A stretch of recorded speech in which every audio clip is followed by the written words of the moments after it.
Assalamualaikum warahmatullahi wabarakatuh.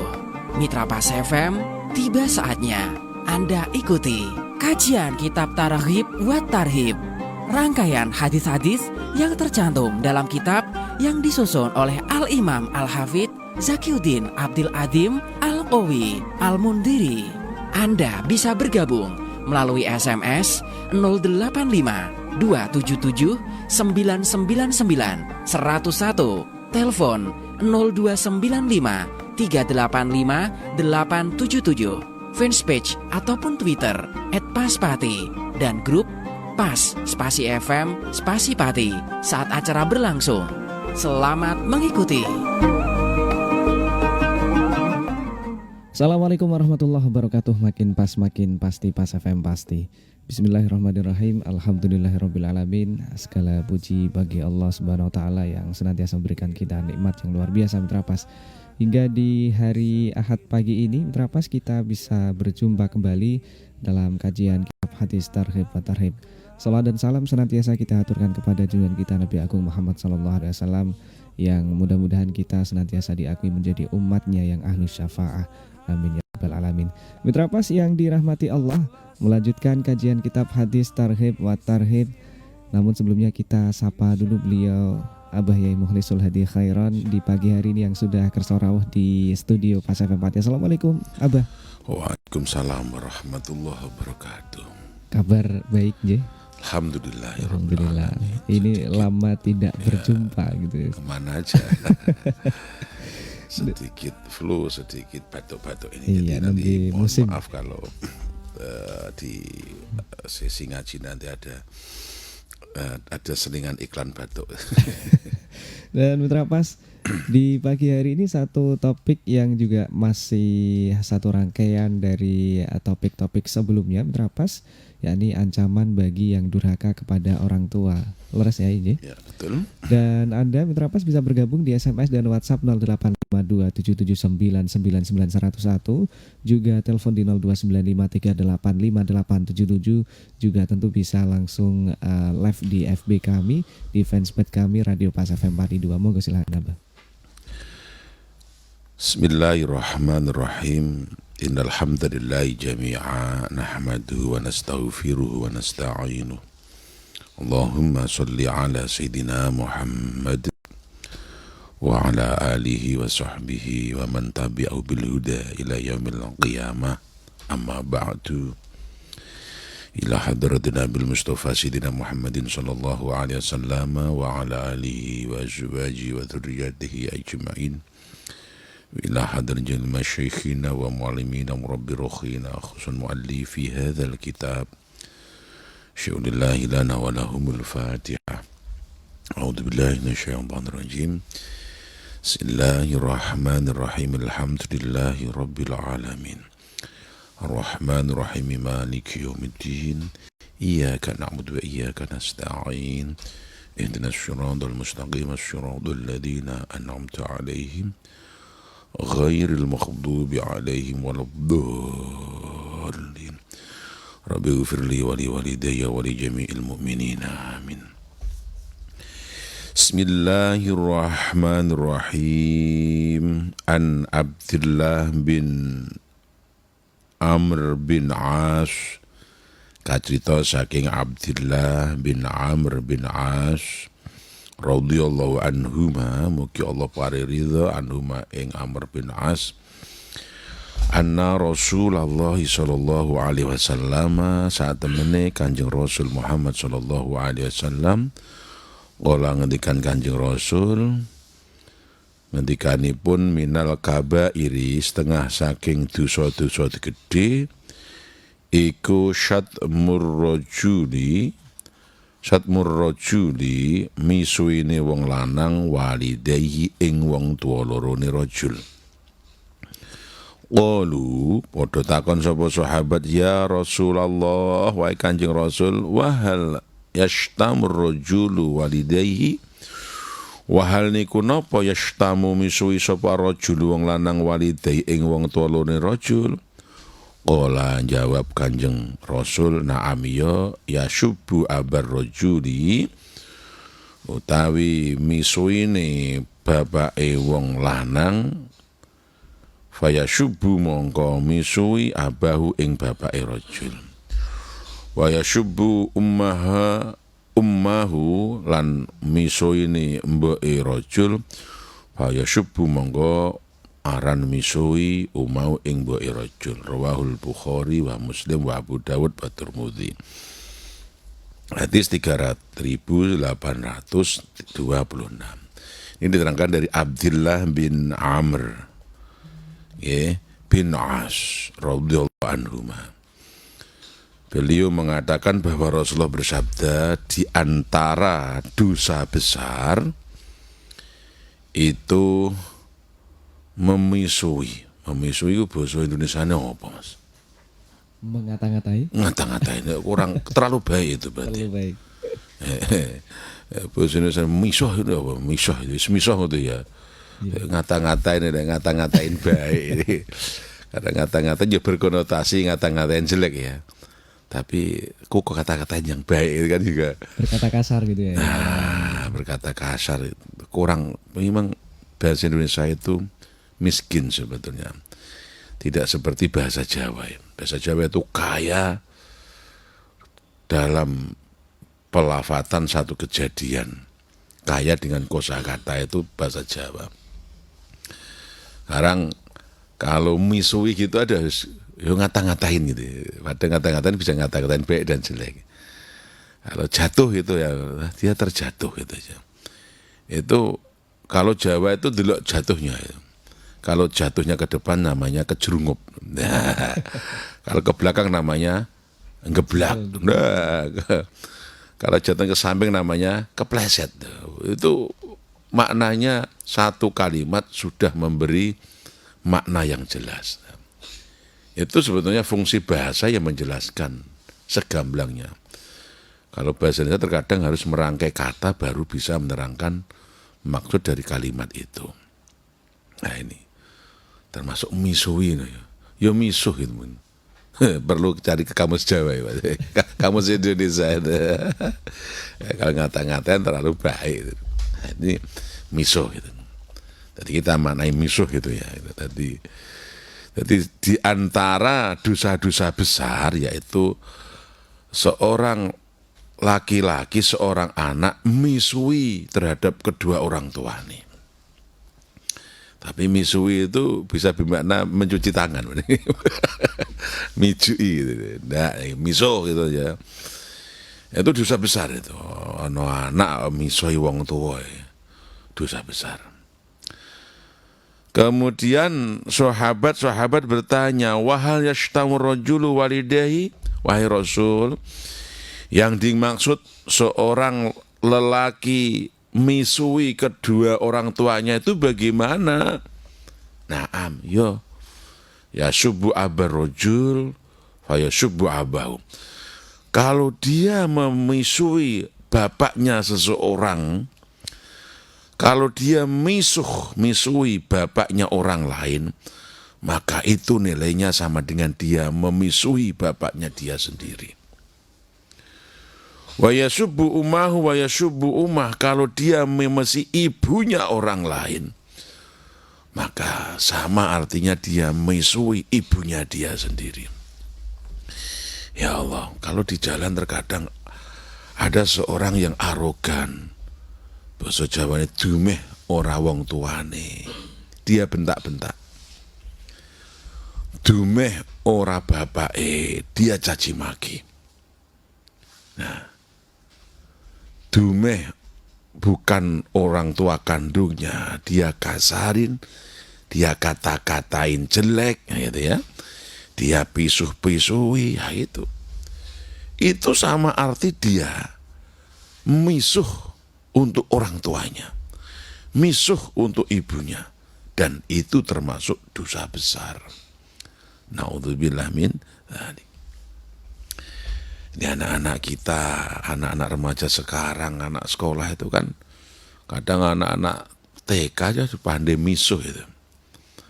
Karena keseringan melihat apa terkadang, karena misuh ini terkadang menjadi satu tren dalam dunia apa istilahnya dalam komunitas masyarakat, bahkan masuk ke panggung pengajian terkadang kan. Ada fenomena penceramah yang suka misuh-misuh gitu ya. Tapi percayalah pasti bukan penceramah yang asli yang dengan ilmu itu. Biasanya penceramah gadungan lah, KW9 biasanya itu. Jadi dia seorang YouTuber mungkin karena iso ngomong, maca ustadz, kemudian bisa mukodimah, kemudian misuh-misuh ya dengan begitu garangnya itu. Pernah ada itu ya, sekarang sudah masuk penjara itu.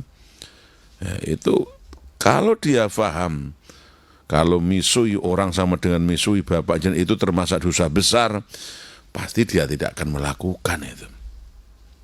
Ya. Jadi misuh itu termasuk dosa gede. Misui orang lain, apalagi sudah diarahkan kepada orang lain, bapaknya seseorang, ibunya seseorang, itu termasuk dosa besar. Maka jangan ditiru. Maka penceramah, apalagi gelarnya kiai atau ustadz atau siapa saja, tentu tidak pantas memberi contoh semacam itu, ya kecuali ada kecualinya, kecuali dalam konteks bercerita tentang satu kejahatan atau sebatas kelakar. Tapi kalau bisa ya tetap itu tidak pantas, akan ada anak-anak di situ. Ada anak-anak, ada kaum priayi, juga ada kiai. Tentu tidak etis lah. Itu ya, jadi masih banyak cara guyon yang lebih pantas dan bagus daripada harus miso gitu. Jadi minal kabair syatmur rajul walidayhi, bagian daripada dosa besar itu. Hadisnya Bukhari, Muslim, Abu Dawud, Tirmidzi. Kalau Al-Bukhari berarti Sahih Bukhari, Muslim Sahih Muslim, Abu Dawud Sunan Abu Dawud, Tirmidzi Sahih Tirmidzi. Jadi nama kitabnya semua. Kalau Ahmad itu Musnad Ahmad. Jadi beda-beda. Kemudian hadis selanjutnya wa fi riwayatil Bukhari wa Muslim, lan ing dalem riwayati Imam Bukhari wa Muslim, inna min akbaril kabair, sak temene setengah saking gedining dosa gedhe iku ayal ana ing zinto nglaknati sapa ar-rajulu wong lanang walidai ing wong tuwane rajul. Qila tentaki ya Rasulullah wa kaifa yal'anu rajulu walidai wa kaifa lan hale kepiye yal'anu nglaknati sapa ar-rajulu wong lanang walidai wong tuwane rajul. Kala jawab Kanjeng Rasul, ya syubbu abar rajul wa ya syubbu abahu wa ya syubbu umma wa syubbu ummah. Ini hampir sama dengan hadis sebelumnya, hanya dipertegas saja. Sesungguhnya di antara dosa yang paling besar daripada yang besar adalah melaknat kedua orang tuanya. Jadi seseorang anak melaknat kedua orang tua. Laknat itu cara basa Jawane ya ngujar-ngujari. Ngujar-ngujari itu apa ya? Mencaci maki, yumisui, ngolo-olo, nyedak-nyedakno. Oh, laknat itu maknane banyak iki. Nyedak-nyedakno. Wong tuwa ora tata, itu ya. Wong tuwa ora pokro, wong tuwa ora jelas. Naudzubillah. Kalau ada anak semacam itu, termasuk perilaku di antara dosa yang paling besar di antara besar di antara besar. Kemudian sahabat bertanya, ya Rasul, kaifa yal'an rajul walidayhi, bagaimana seseorang itu melaknat kedua orang tuanya? Dijawab, ya kalau dia melaknat bapaknya seseorang, dia sama dengan melaknat bapaknya dia sendiri. Kalau pertama tadi misuh, sekarang melaknat gitu. Misuh berarti ya ngono kae gitu. Melaknat itu mau ya itu tadi ya mencaci maki, mengolok-olok. Jadi sama ketika ada seseorang, walaupun itu bukan bapakmu, bukan ibumu, ko olok-olok, ko laknat, mbok sedak-sedakno, mbok aran-arani, mbok uni-uni, mbok ujar-ujari, ya itu sama dengan semua kembali ke orang tuamu. Na'udzubillah min dzalik. Dan itu minal kabair. Minal kabair. Min akbaril kabair. Dari di antara dosa-dosa besar yang paling besar dari besar. Jadi, maka misu juga tidak boleh, ngololo juga tidak boleh, haram. Acuan Amr bin Murrah al-Juhani radhiyallahu anhu qala ngendikan Amr bin Murrah ja'awus teka sapa rajulun wong lanang teka sowan ilan Nabi maring Kanjeng Nabi Muhammad sallallahu alaihi wasallam. Faqala lan ngendikan rajul ya Rasulullah wahai Kanjeng Rasul syahidtu nyekseni ingsun la ilaha illallah an sakte kelakuan la ilaha saktemene ora ana pangeran illallah kecuali Allah wa anna kalan sane panjenengan iku Rasulullah nggih sayektos panjenengan utusane Gusti Allah wa sholaitu lan salat ingsun al khamsa ing 5 wa ataitu lan nekane ingsun az-zakata mali ing zakate pondok ingsun wa syumtu lan po ingsun Ramadan ing Ramadan. Faqala mangko dawuh sinten Nabi Kanjeng Muhammad sallallahu alaihi wasallam man tasamata lawan mati ala dzaa ing mengkono mangko kana ana ma'an nabiyyin sertane Kanjeng sertane nabi-nabi wa syiddiqin lan wali-wali wa syuhada lan syuhada yaumul qiyamah ing dina kiamat hakadha kaya mengkene. Wa nasobalan ngunggahake sapa nabi asba'uhai ing drijulun nabi malam ya uqa selagine ora durhaka sapa wong walidai ing wong tuwa-lorone wong. Rawahu Ahmad wa Tabrani wa isnadaini ahadu masakhi rawahu Ibnu Huzaimah wa Ibnu Hibban fi sahihihima. Diterangkan dari Amr bin Murrah al-Juhani radhiyallahu anhu. Amr berkata bahwasanya telah pernah ada seorang lelaki telah pernah ada seorang laki-laki yang menghadap pada Rasulullah sallallahu alaihi wasallam. Kemudian lelaki itu berkata, wahai Rasulullah, saya bersyahadat. Saya sudah bersyahadat. Saya sudah sholat 5 waktu. Saya membayar zakat mal. Saya berpuasa Ramadan. Itu bagaimana ya Rasul? Nabi menjawab, man mata ala hadha kana ma'an nabiyyin wa siddiqin wa syuhada yaumil qiyamah hakadha. Barang siapa yang meninggal dunia alias mati kok sudah menjalankan itu semua, dia bersyahadat, sudah sholat 5 waktu dijaga, zakat mal dibayar, puasa Ramadan dilaksanakan, walau belum haji tidak sebut di sini, walaupun belum haji.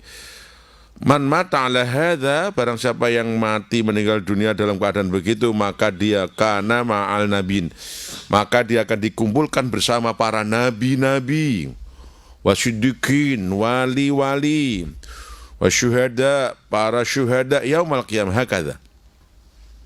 Kanjeng Nabi hakadha itu mengewana soba usbu'aihi, jadi mengangkat kedua jarinya seperti ini. Jejer ngene karo Nabi dengan wali syuhada. Syarat malam ya uqqa walid, selaginya dia tidak durhaka ke orang tuanya. Selama dia tidak durhaka kepada kedua orang tuanya, maka dia akan ditempatkan di surga ma'an nabiin, beserta para nabi-nabi, para wali dan syuhada. Masya Allah. Walau tak pernah haji, tak pernah umroh, tren sekarang umroh ya, dia hanya sholat, zakat, dan puasa bersama siddiqin, nabiin. Masya Allah. Syarat selama dia tidak durhaka pada orang tuanya.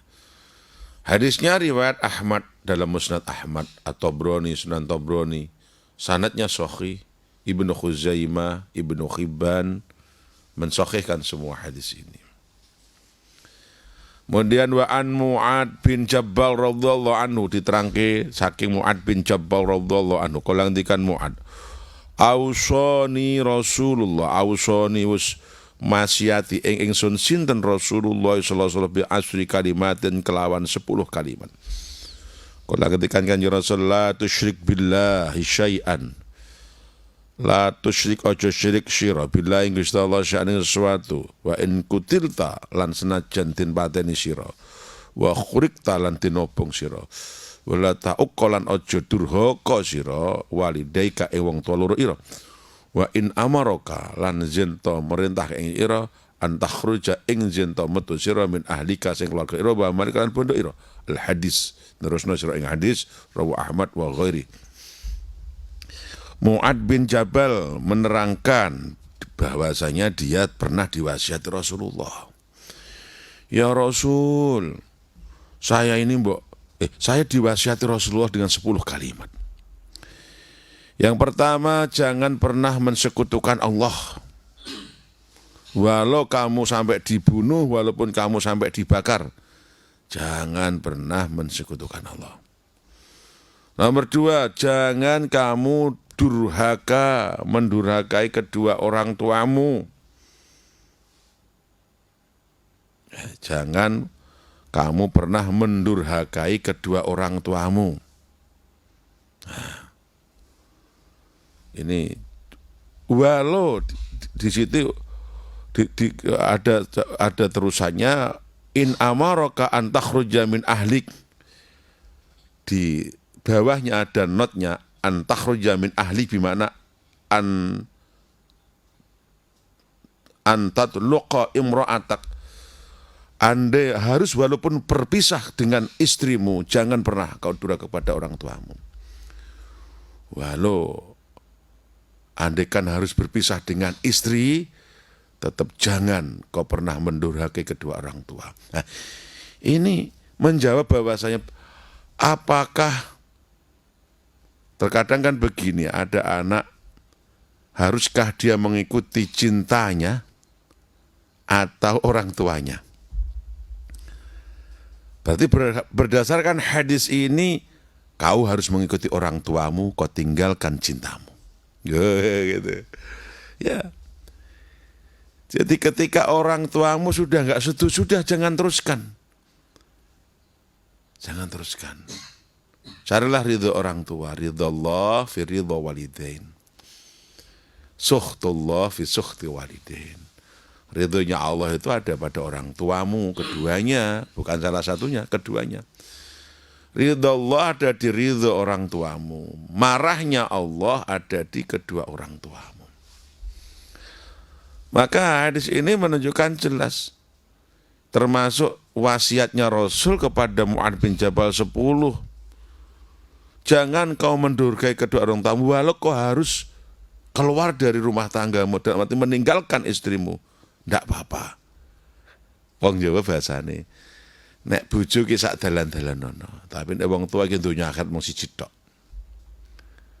Dan hadis ini berarti menjawab orang-orang yang apakah saya harus mengikuti kata hati, mengikuti cintanya atau larangan orang tua. Berdasarkan hadis ini, tinggalkan cintamu, yangmu, pemeneh pacarmu, gatekna wong tuamu. Kalau sudah dipilihkan, yo ikuti lakukan pilihan orang tuamu. Walau harus meninggalkan cinta. Alah cinta itu sesuai yo cinta. Ada cinta karet, cinta monyet, cinta lokasi. Sekarang cinta mager.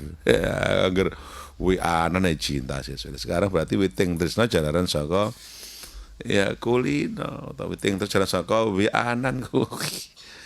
Nah, ini masih panjang kalau kita baca nanti. Ya kita omong-omong setelah inilah ya. Oke. Ya Mitra Pas, semoga silakan di pagi hari ini, mumpung masih ada waktu ini, Mitra Pas bisa bergabung di SMS dan WhatsApp 085277999101. Teleponnya di 02953877. Dan kajian kitab hadis Tarhib wa Tarhib di pagi hari ini membahas tentang ancaman bagi yang durhaka kepada orang tua. Dan untuk Anda yang sudah berkenan masuk di pagi hari ini, terima kasih. Assalamualaikum Abah. Waalaikumsalam. Saya pendengar setia Pas FM Pati, mohon pencerahan. Bagaimana jika orang tua saya pandai berkata kasar, misuh, dan bahkan sering melakukan hal yang kurang etis sebagai seorang yang sepuh? Sedangkan saya punya anak yang masih di usia emas yang notabene adalah cucunya, yang juga berharap bisa menjadi akhlak yang baik. Dan setiap hari bertemu, apa yang harus saya lakukan? Ya, sangat mudah sekali, pindah saja dari rumah situ. Mohon maaf ya, sebelumnya ini sudah ada yang masuk juga di telepon, kita angkat dulu. Halo, assalamualaikum. Waalaikumsalam warahmatullahi wabarakatuh. Ya, dan siapa di mana? Dari Mas Udin. Mas Udin Nggih. Juwana. Gimana? Mas Udin Juwana. Di Lasem. Oh, di Lasem. Jih, monggo silakan. Ya, ini pada tanglet masalah tanah wakupan musola. Niku ada wakupan musola niku ini dia pakai lapangan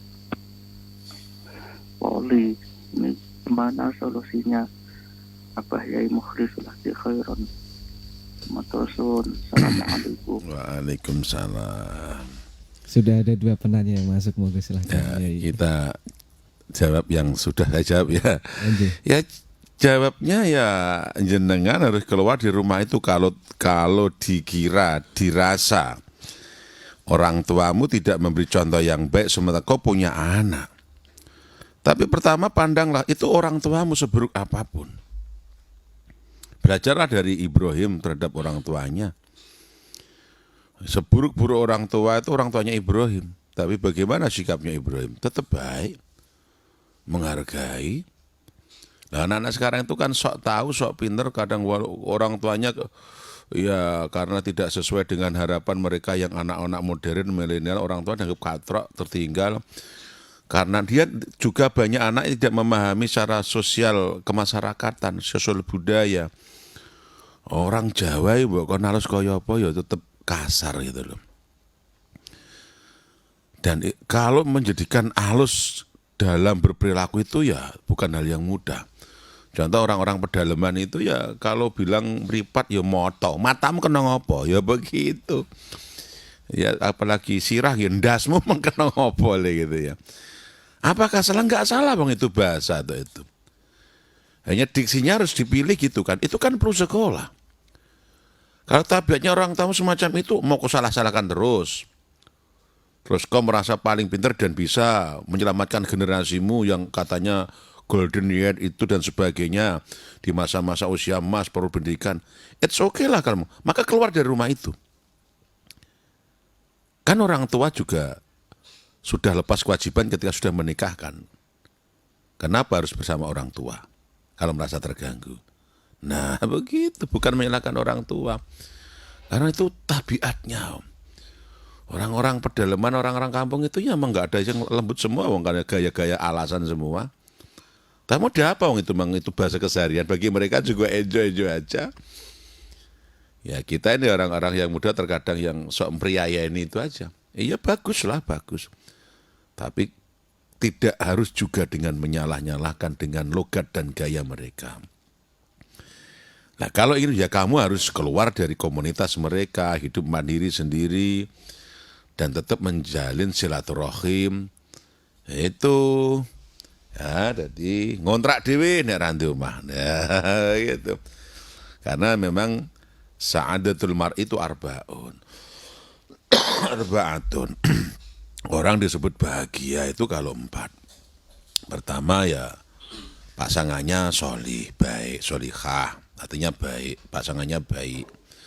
Anaknya solih, manut-manut. Lingkungannya juga baik. Kemudian rezekinya tidak jauh lah. Ya di kampungnya, di desanya, di kotanya. Minimal orang merantau lah.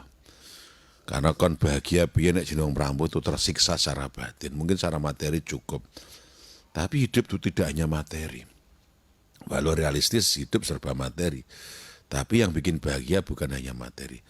Ada hal yang harus tersalurkan, dirasa bersama untuk kebahagiaan orang yang hidup dewasa dalam kondisi sehat itu. Nah itu, maka lingkungan itu memang menentukan kebahagiaan seseorang. Maka, dan kalau memang demikian ya, kalian harus keluar dari kehidupan orang tua, mandirilah. Ya kalau belum mampu membuat rumah, yang ngontrak aja.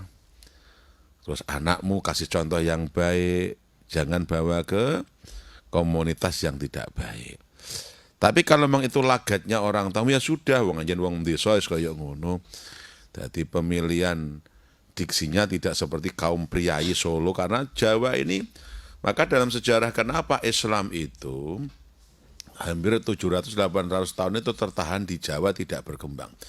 Ya faktor utama menurut sejarawannya karena faktor bahasa. Karena orang Jawa itu di kepulauan Jawa saja itu sugih basa sudah. Sampai ana ukara wong Jawa sugih basa, wong Londo tata negara, wong Cina tata niaga. Kalau mau belajar bahasa ya ke Jawa. Karena yang kaya bahasa itu Jawa. Nah, kenapa para pendakwah dulu itu yang datang dari Timur Tengah ke semuanya, dari Maroko, dari Iran, ya, kemudian akhir-akhir ini Yaman. Kenapa mereka kesulitan mengembangkan Islam di tanah Jawa? Selain kebesaran Majapahit yang sudah punya tatanan sosial dan agama, itu juga terkendala bahasa. Nah, bahasa itu kalau masalah lapar, ngeleh itu luwe, lesu. Orang Surabaya ki nek ngeleh iki Jawa Timur ya kaliren ini. Kaliren. Ngulon sithik ning Rembang situ aja lesu. Wong Pati gitu. Napa? Ngeleh. Ngeleh itu bukan mindah kan itu. Anak wong Joko Bumi nak kencot. Ini masalah bar ya. Masak, ngeliwet gitu. Adang itu punya makna kata-kata banyak. Cara wong Jawa Timur jadi gendok, ngeliwet gitu, menanak nasi. Nah, wong Jawa itu masalah sirah, gitu, ndas, kepala, mustaka, ya, turu, bubuk, sari, tilem, nindro, mangan, madang, mangan, dahar. Mohon maaf ada yang nyekek, ada yang itu bahasa semua. Fungsi bahasa menerangkan, jangan dianggap wah kotor jorok. Ini bahasa yang menerangkan. Itu di Jawa. Dan semua boleh wong namanya bahasa kok.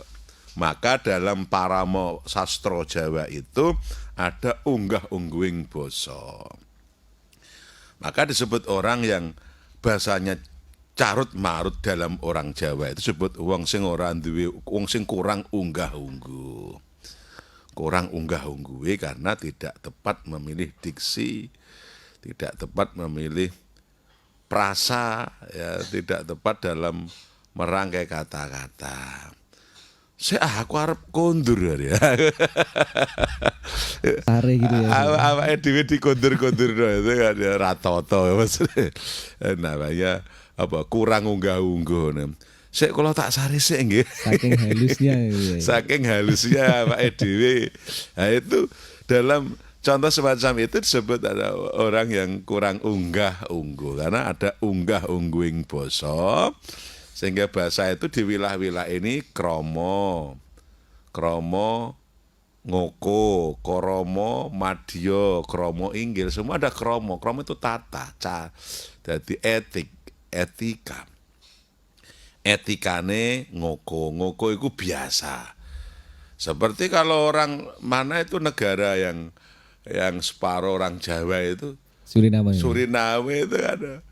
Kalau membahasakan karena dia tidak kenal bahasa, karena dulu di sana adalah istilahnya negara bekas kaum tertindas atau kaum budak, tawanan. Ya karena kaum kuli, mohon maaf ya, kaum kuli Belanda dulu yang kuli kerja paksa, sehingga hampir mayoritasnya ya bahasanya kasar, maka generasinya juga kasar itu. Poro pendelok TV dino iki presiden Suriname arep mara ning gone bangunan kono Mau numpak motor malah matane abang-abang. Lah, ngono kuwi cara kono yo apik-apik bae. Nah, maka inilah pentingnya belajar ilmu sosiologi itu biar memahami sosial dan kultur masyarakat sehingga kita tidak menjustifikasi iku elek apa-apa. Terkadang yang buruk bagi personal kita itu juga dianggap umum dalam kebiasaan mereka. Maka buruk baik itu tergantung kondisi. Nah gitu. Apalagi orang tua jangan sampai alergi ya. Orang tua kasar memang wong desa tidak bisa halus. Maka kalau kamu risau ya kamu tinggalkan orang tua. Hidup mandiri. Didik generasimu. Kembalikan ke trah Jawa sesungguhnya. Ke Jawa apa itu Jawa Solonan, Jawa Ngayogyakarta, ingkang alus gitu. Maka disinilah kenapa tokoh-tokoh Indonesia khususnya Jawa ingin dan sangat-sangat konsisten untuk mempertahankan tradisi Jawa. Kan tradisi Jawa ternyata adiluhung. Yang Jawa-Jawa Ngayogyakarta, Solo ini kan Jawa yang betul-betul Jawa asli istilahnya. Alus, Jawa priayinan. Oke. Kira-kira kalau masyarakatnya begitu semua karep tukaran kan ya sungkan. Badhe wonten pundi Kang Mas? Lan jenengan ya ampun ngoten to. Lah gitu ya. Nah itu Masya Allah. Ya kita hidup di tengah masyarakat yang luar biasa. Nah itu. Kemudian yang kedua ya dari Lasem tadi Kang Mas Udin. Mas'ud. Ya, tadi tanyanya apa tadi? Tanah wakaf dipakai lapangan voli. Ya, Gimana wakaf itu solusinya? kan dalam Fathul Mu'in itu pengertian sederhana wakaf dalam ma wafaqa 'ala Allah, segala sesuatu yang dihentikan untuk Allah. Contoh, dia punya sebidang tanah kemudian ja'altu hadzal arda apa? Musollian atau masjidan, madrasatan dan sebagainya. Jadi wakaf itu menghentikan status tanah yang berasalnya milik perorangan atau pribadi, dihentikan fungsinya hanya untuk kepentingan Allah. Jadi wakaf itu untuk kepentingan Allah. Kepentingan Allah itu bisa musola, masjid, madrasah, pesantren, TPQ, atau fasilitas umum seperti kubur, jalan yang punya nilai manfaat, maka ini namanya wakaf. Jadi wakaf itu sebaiknya digunakan sesuai dengan keperuntukan dan amanah wakaf. Contoh kalau mau wakafnya untuk musola ya musola, jangan untuk yang lain. Kalau wakafnya untuk masjid ya untuk masjid, jangan untuk pesantren. Kalau wakafnya untuk pesantren ya pesantren, jangan masjid. Itu namanya berhubungan dengan dua amanah. Orang yang amanah itu sebetulnya iman la imana liman la amanatalah. Tidak dianggap beriman kalau tidak amanah. Sekarang kalau ini wakaf musola kemudian digunakan untuk yang lain, contoh untuk lapangan poli. Bisa dilihat begini. Nabi dulu itu ya secara tekstual melanggar amanah. Karena dia bilang ja'altu hadzal arda musollian, ku jadikan tanahku ini musola. Pengertian musola adalah tempat sholat. Berarti tempat ibadah. Berarti wakafnya adalah tempat ibadah. Kok digunakan selain ibadah? Apapun aktivitas di situ berarti dosa. Karena menyalahi amanah yang tanah pribadi dihentikan untuk kepentingan Allah. Dalam ini dijelaskan untuk musola. Sementara ada aktivitas selain musola dan tidak ada hubungannya dengan ibadah, maka ini telah menyia-nyiakan atau berkhianat atas amanah. Maka sebaiknya ditertibkan. Ditertibkan itu jangan digunakan, ditutup atau dihimbau jangan gunakan. Oke. Tapi beda dengan wakifnya. Wakifnya mengatakan begini, wakifnya. Wakif yang punya. Kujadikan tanahku ini wakaf untuk kemaslahatan umat. Nah, itu. Berarti kalau kemaslahatan umat berarti apapun yang berhubungan dengan kebaikan boleh. Lapangan voli, bal-balan, olahraga, pacuan kuda, dan sebagainya boleh. Berarti tidak apa-apa, tidak mengapa. Karena tujuan wakafnya adalah untuk kemaslahatan umat. Sekarang kalau wakafnya masjid kemudian bikin untuk madrasah, ya berarti tidak amanah gitu aja. Maka sebaiknya kalau wakaf itu bikin saja dengan ikrar yang lebih umum agar tidak terlalu sempit dalam penggunaan. Karena yang paling tinggi derajat tanah itu ketika sudah dijadikan masjid. Ja'altu hadzal ar masjidan, kujadikan tanah iki masjid. Maka tanah itu statusnya min ardis sab'in ila as-samawat sab'ah, maka masjidun. Dari bumi 7 bawah sana sampai ke atas langit 7 semuanya disebut masjid ila yaumil qiyamah. Sehingga ketika digeser ke non masjid maka dia khianat dan nilai pahalanya turun. Karena khairul baqa' masajiduha wa syarrul baqa' aswaquha.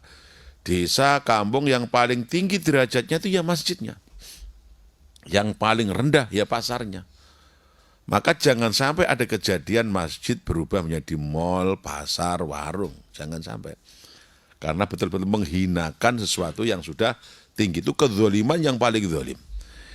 Terus hukumnya apa? Berarti kalau wakafnya jelas musola kok untuk lapangan. Ya berarti zalim.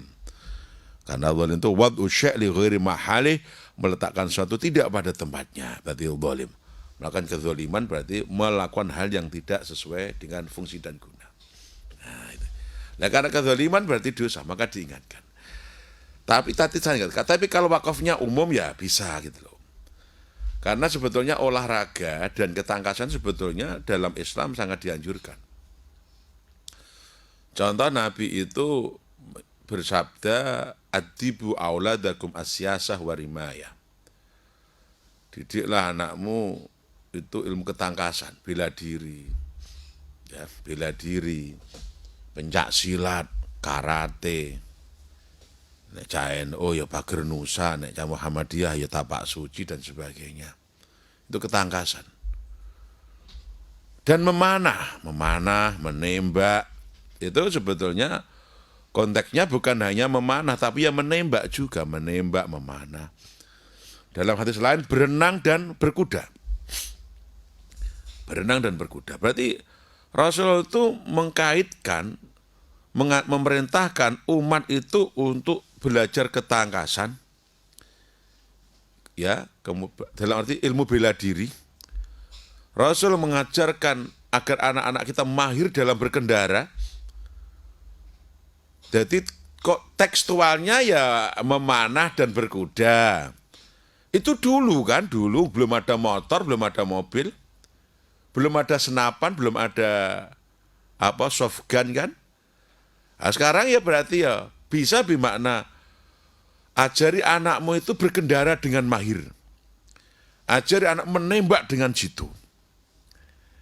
Coba ada yang juga terlalu tekstual ya harus memanah dan berkuda.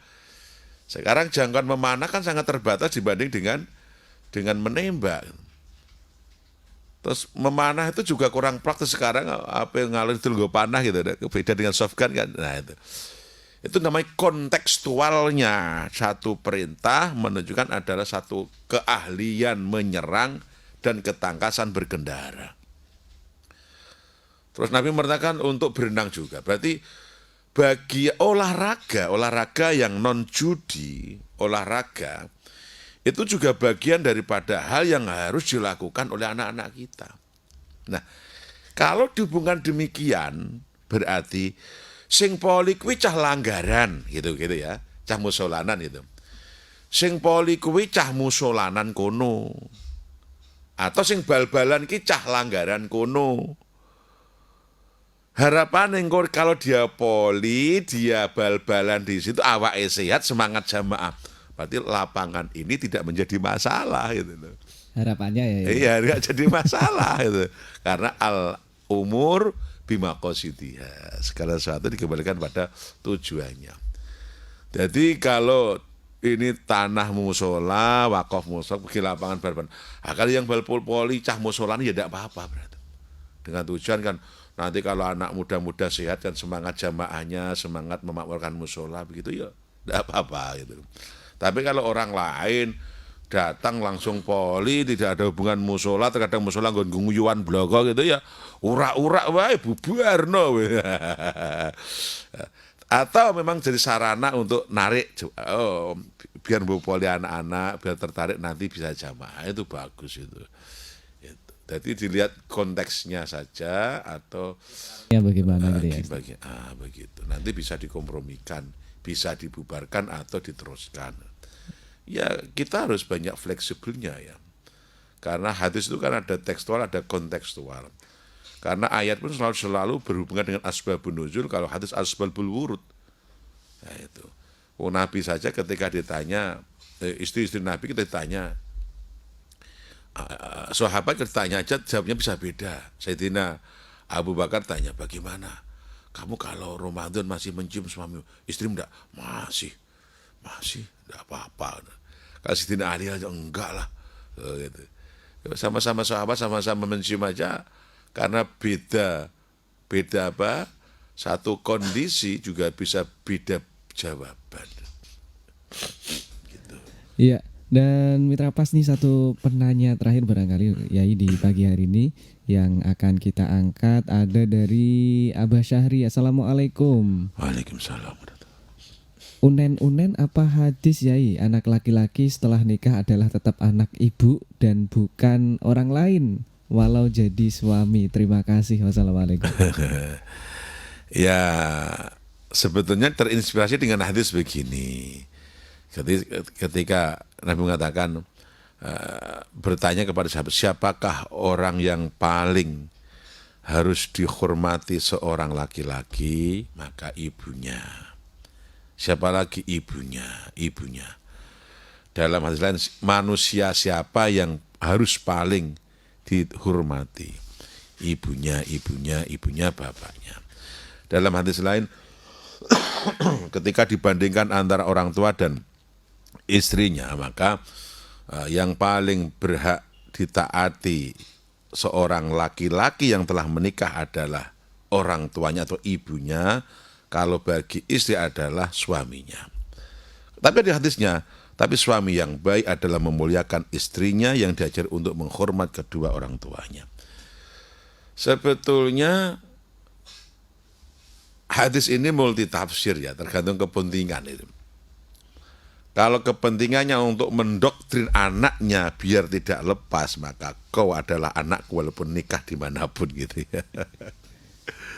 Dan itu terbukti, ada kisahnya Alqamah juga kan. Kisahnya Alqamah, walaupun sahabat Nabi matinya aja sulit gara-gara orang tuanya nggak ridho, setelah nikah dia mencintai istrinya. Sekarang kalau kita belajar memahami hadis dari Mu'ad bin Jabal dalam riwayat Ahmad tadi tentang jangan sampai mendurhaki kedua orang tua, walau kamu harus keluar dari rumah tanggamu sendiri.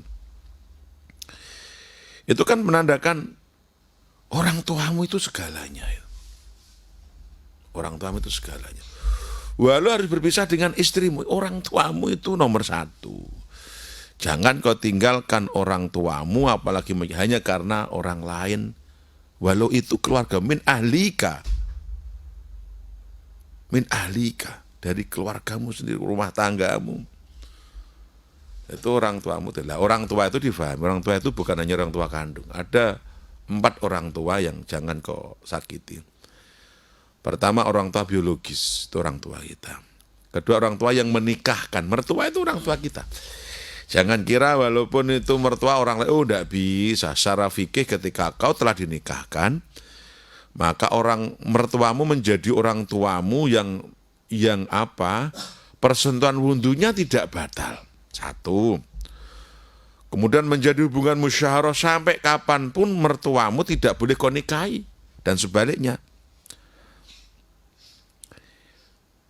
Maka dengan adanya satu aktivitas uzawwi juga alama amarallahu bihi min imsahim bima'ruf au tasrihin bi ihsan. Ya ahinal mubarak ankahtuka wa zawjtuka makhtubataka waladati biwali bimahrin madhkur halan qabiltu nikah litazwija terusnya. Itu menjadikan statusmu saat ini berubah. Mertuamu yang orang lain adalah seperti bapakmu dan itu bapakmu. Satu saat itu pula persentuhan wudhu tidak batal. Kemudian saat itu pula menjadi muhrimmu. Anak menantu tidak boleh menikahi mertuanya, mertuanya tidak boleh menikahi mantunya sampai kapanpun. Sampai kapanpun. Nah, itu menandakan mertuamu juga orang tuamu. Kemudian gurumu, kiaimu itu orang tuamu. Orang tuamu. Kemudian orang tua asuhmu itu orang tuamu. Kalau orang tua asuh, ya nanti masih ada ya orang tua yang punya jasa, walaupun tidak menjadi muhrim ya. Orang tua asuh, orang tua adopsi ini tidak bisa menjadi muhrim. Maka tidak bagus, artinya yang bagus kalau menjadi orang tua asuh ya sebutkan orang tua asuh. Beda dengan orang tua mertua yang bisa merubah muhrim dan status fikihnya. Kalau orang tua asuh ya tetap orang lain. Katakan anak perempuan diasuh seorang laki-laki. Maka dia tidak bisa menjadi muhrim, tidak bisa menjadi alul waris, tidak bisa menjadi merubah status fikihnya, tidak bisa. Tetap orang lain. Andekan kemudian kelak dinikahi pun bisa. Karena orang lain, tidak muhrim itu. Tapi tetap itu orang yang berjasa. Maka paling banyak ulama ya tiga itu yang orang tua kandung, mertua, dan guru. Lah guru itu siapa?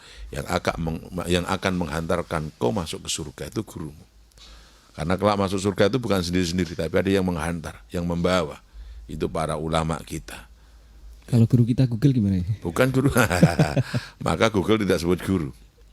Berguru terhadap orang yang ketemu. Betul. Jadi nisbat guru itu adalah orang yang sezaman, yang bertemu dalam hal keagamaan. Contoh Imam Malik itu untuk bertemu dengan Abu Uyainah itu dia harus berjalan bermil-mil hanya untuk menyatakan satu hadis. Ya Syekh, apakah benar jenengan berkata tentang kalimat ini? Dan benar itu dari tabi'in. Dan oh ya betul itu saya yang berbicara. Itulah kemudian dinisbat guru itu jika kalian berjumpa satu zaman dan bisa berdialog. Nah kalau hanya mendengarkan, katakan membaca bukunya, orang itu tidak disebut dengan guru. Kalau hanya apa istilahnya, mendengarkan ceramah di TV, mendengarkan saja, itu tidak bisa menjadi guru. Kecuali dia bisa interaksi, seperti radio bisa interaktif ya, bisa bertanya. Belum berjumpa tapi berjumpa suaranya. Belum berjumpa tapi bisa telepon-teleponan. Maka dalam rangka keilmuan itu bisa disebut dengan menjadi guru karena telah berjumpa melalui suara, berjumpa melalui media. Nah, yang itu menjadikan tersambungnya satu ilmu. Nah, itu. Karena Google bukan manusia maka bukan guru. Dan sesuatu yang tidak berasal dari guru itu wasyaikhus syaitan. Man lam syaikha wasyaikhus syaitan. Barang siapa yang mengamalkan agama tidak dari guru, maka gurunya pasti setan. Ya, kalau kita mencari referensi dari Google, dari media apapun bisa sekarang bisa. Bisa ya.